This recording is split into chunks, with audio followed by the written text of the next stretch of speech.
ধন্যবাদ।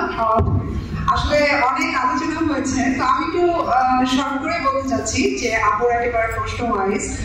আপুর প্রথম প্রশ্নটা ছিল হচ্ছে আমাদের এফইউর কি ধরনের ইনিশিয়েটিভগুলি আছে, ফিল্ডে আমরা ফুড সেফটি নিয়ে কি ধরনের অ্যাক্টিভিটি করি। আমি একটা সাধারণত এফইউ বাংলাদেশে আসলে আমরা পলিসি লেভেলে বেশি কাজ করে থাকি, মানে আমাদের পার্টনাররা আসলে বিভিন্ন গভর্নমেন্ট এজেন্সিগুলি এবং এছাড়া আমাদের কিছু ডোনার পার্টনার রয়েছে এবং আমাদের কিছু ইউএন পার্টনারও রয়েছে। আমরা আসলে এই 3 প্যাটার্নে কাজ করে থাকি।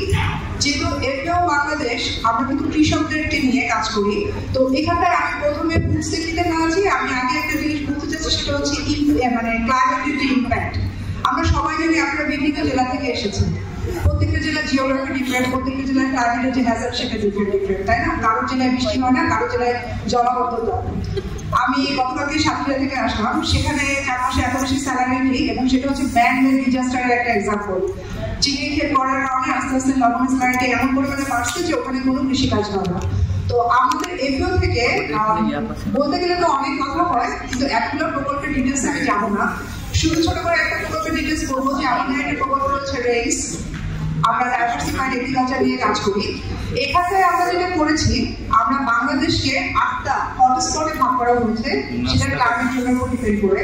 তো এই 8টা হটস্পটের এগেইনস্টে আমরা বাড়ির সাথে রিসার্চের মাধ্যমে কিছু হোমস্টে ভেজিটেবল গার্ডেন মডেল তৈরি করেছি, যেগুলো বিভিন্ন এরিয়া স্পেসিফিক।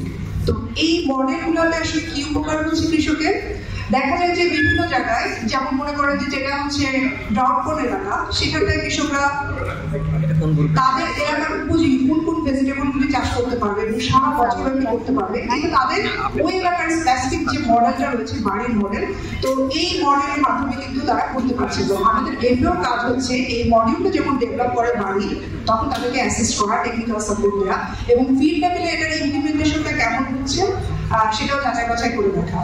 তো ইন্টারেস্টিং ব্যাপার এটাই যে ইয়ুথদের ইনভলভমেন্টের কথা যদি এখানে আসি, আমাদের আরেকটা বড় কাজ চলছে, সেটা আমরা ভ্যালু চেইন নিয়ে কাজ করি, যেটা নিউট্রিশন সেনসিটিভ ভ্যালু চেইন, এবং এই ভ্যালু চেইনের মাধ্যমে যে এন্টারপ্রেনিয়রশিপ গুলো ডেভেলপ করা হয়, সেগুলোতে আমরা বেশি প্রায়োরিটি দিচ্ছি ইয়ুথ এবং উইমেনকে। তো এই ক্ষেত্রে আমি বলবো যে উপজেলা এবং প্রত্যন্ত লেভেলে অনেক মানে ইয়াং ফার্মার আমাদের আছে, যারা কিনা আমাদের সাথে কাজ করছে এবং নতুন নতুন প্রোডাক্ট নিয়ে, যেমন মনে করেন সয়াবিনের যে ভ্যালু চেইনটা আছে, সয়াবিন থেকে শুধু আমরা তেলের কথাই চিন্তা করতে পারি, বড় জোর এখন চিন্তা করতে পারি এটা পোলট্রির খাদ্য হিসেবে ব্যবহার করা হয়, মাছের খাদ্য হিসেবে ব্যবহার করা হয়, কিন্তু এই সয়াবিন থেকে যে আরো ডিফারেন্ট প্রোডাক্টগুলি তৈরি হতে পারে, সয়া নাগেট, বল, এই টাইপের জিনিসগুলি। তো এগুলো নিয়েও আমাদের প্রচুর তরুণ উদ্যোক্তা কাজ করছেন। তো এখানে আমাদের একটা সুযোগ রয়েছে, আমরা উপজেলা পর্যায়ে আমাদের ডিএ মাধ্যমে এই প্রকল্পটা বাস্তবায়ন করছি। আর আপনি লাস্টের প্রশ্নটা করেছেন হচ্ছে আমাদের, সরি ভুলে গেছি,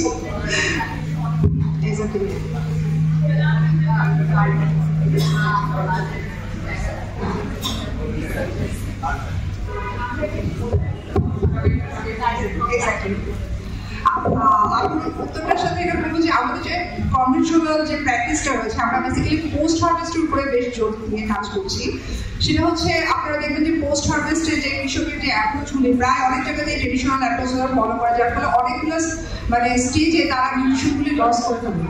তো আমরা চেষ্টা করতেছি কৃষকদেরকে বিভিন্ন টেকনোলজিক্যালি সাপোর্ট দেওয়ার মাধ্যমে, বিভিন্ন মেশিনারি সাপোর্ট দেওয়ার মাধ্যমে, এবং অবশ্যই আমরা তো একটু সবসময় সারা জীবন হয়তো কৃষকের সাথে কাজ করবো না, কাজটা আসলে কি করবে, দায়িত্বটা কার, আসলে তারা সবচেয়ে বেশি কমিউনিকেশন থাকে তাদের সাথে, তাদের গভর্নমেন্টের যারা স্টাফ থাকে এলাকার তাদের সাথে, দিয়ে আমরা তাদের ক্যাপাসিটি ডেভেলপমেন্টের কাজ করছি। তো আমাদের যেটা করা হয়, বিভিন্ন ক্লাইমেট স্মার্ট এগ্রিকালচার অ্যাপ্রোচগুলি প্রমোট করা হয়। যেমন ওখানে একজন ভাই বলেছিলেন যে উনি ভাষা পদ্ধতিতে চাষাবাদের সাথে জড়িত। তো আমাদের এরকম বেশ কিছু ছোট ছোট প্রজেক্ট রয়েছে, আমরা বিভিন্ন ক্লাইমেট স্মার্ট টেকনোলজিগুলোকে ইন্ট্রোডিউস করার চেষ্টা করি এবং পোস্ট হারভেস্টে যাতে তারা তাদের নিউট্রিশনের যে লসটা হয় সেটাকে ধরে রাখতে পারে, সেটা যাতে রিডিউস করতে পারে, সেক্ষেত্রে তাদের যে মেশিনারি সাপোর্টগুলো থাকে এগুলো আমরা দেওয়ার চেষ্টা করি। আমাদের বেশ কিছু ফার্মার স্কিল বিজনেস স্কুল আছে, এই বিজনেস স্কুলগুলোর মাধ্যমে ছোট ছোট কৃষক হাব আমরা তৈরি করেছি এবং এই কৃষক হাবগুলি কিন্তু বিভিন্ন রকম মেশিনারিজের গ্র্যান্ড সাপোর্ট পায়, বিভিন্ন টেকনিক্যাল সাপোর্ট পায়।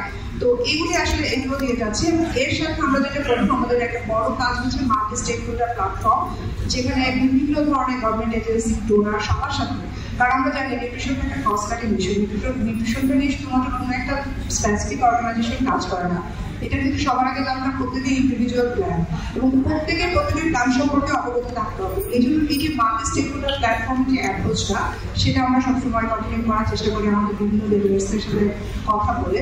তো এইভাবে আসলে আমাদের সমস্ত জায়গাতেই ইউথদের ইনভলভমেন্টের প্রচুর সুযোগ রয়েছে, তবে এটা হচ্ছে কমিউনিটি লেভেলে আমাদের ঠিক আসলে এই পর্যায়ে নাই, বাট আমাদের কমিউনিটি লেভেলে প্রচুর ইনভলভমেন্টের সুযোগ রয়েছে। যেগুলো তরুণ উদ্যোক্তা থাকে আমরা আগ্রহী তার সাথে কথা বলতে খুবই সমস্যা করি।